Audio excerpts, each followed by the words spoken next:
En esta línea del tiempo vamos a ubicar precisamente este proceso de origen y de desarrollo del capitalismo que veremos es un proceso bastante lógico, ¿no? Vamos a ubicar aquí primero el siglo XVI, como estamos tomando como referencia el 1521, cuando es la toma de Tenochtitlán, donde vamos a ubicar precisamente el momento del origen del capitalismo, como el proceso donde inicia la gran acumulación originaria por parte de las naciones europeas. Este origen del capitalismo, evidentemente, vamos a poner esto aquí, conquista de Europa sobre el mundo, ¿no? Para tener muy claro a qué nos estamos refiriendo. Esta conquista de Europa sobre el mundo va a determinar que se conviertan en no solo en el centro del mapa, ¿no? De un planisferio que ubicamos ahora de manera universal y que está construido, pues obvio, desde Europa para poder dejar muy claro de manera visual quién tiene el control de esta modernidad.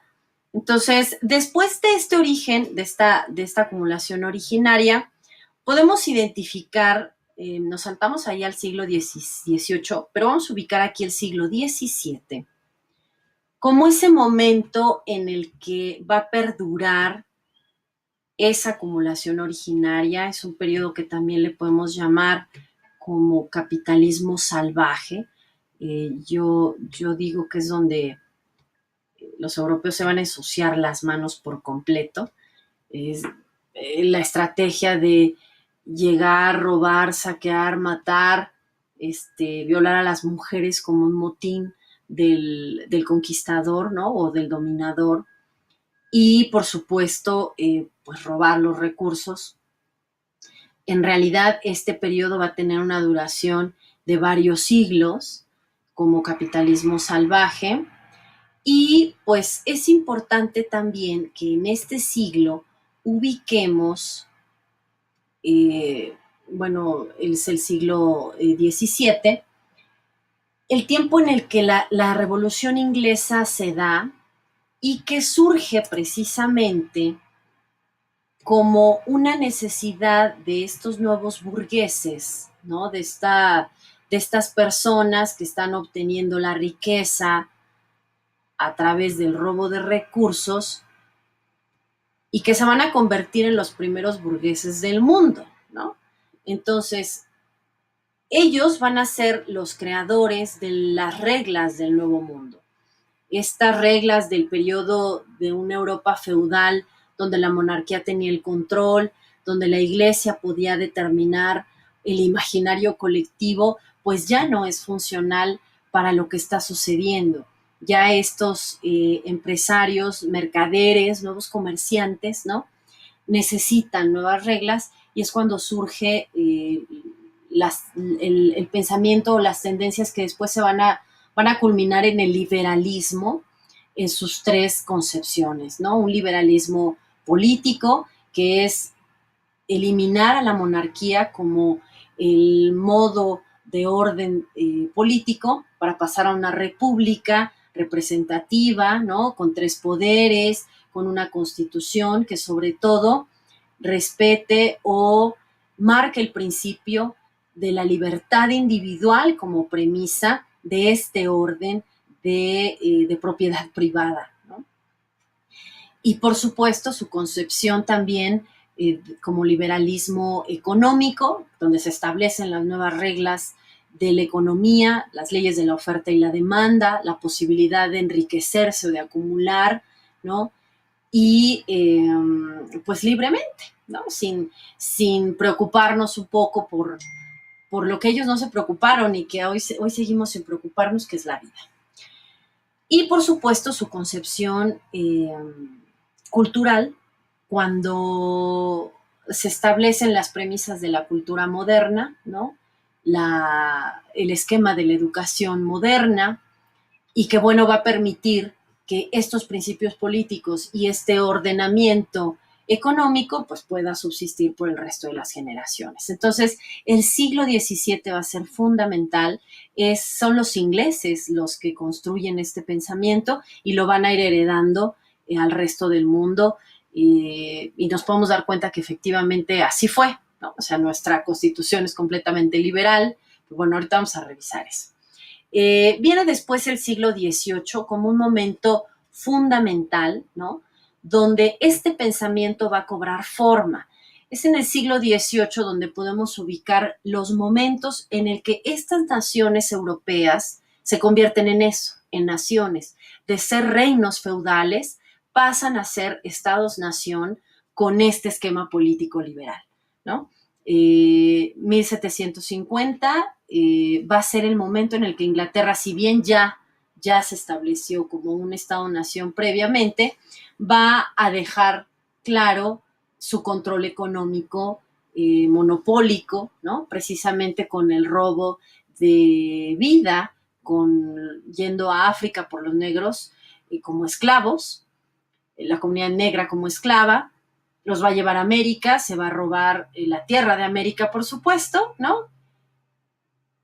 Y de ahí el robo de su trabajo, es decir, la materia prima generada la lleva a su región, donde, por cierto, se le va a llamar en plena revolución industrial a Inglaterra como el taller del mundo, ¿no? Nos dice el maestro Dussel, habíamos pensado que esa maquinaria que estaba en Inglaterra la habían creado los ingleses, y no es cierto, ¿no? En realidad son los chinos, los ingenieros chinos que van a ir a construir esa maquinaria y que le va a dar a Inglaterra ese poderío comercial sobre el resto del mundo.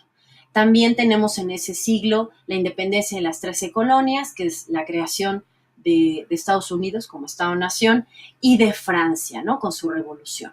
Entonces, es en este periodo donde se construyen como naciones contra el resto del mundo. Es decir, ellos tienen muy claro cómo política y económicamente pueden ya seguir nuevas reglas de este orden mundial.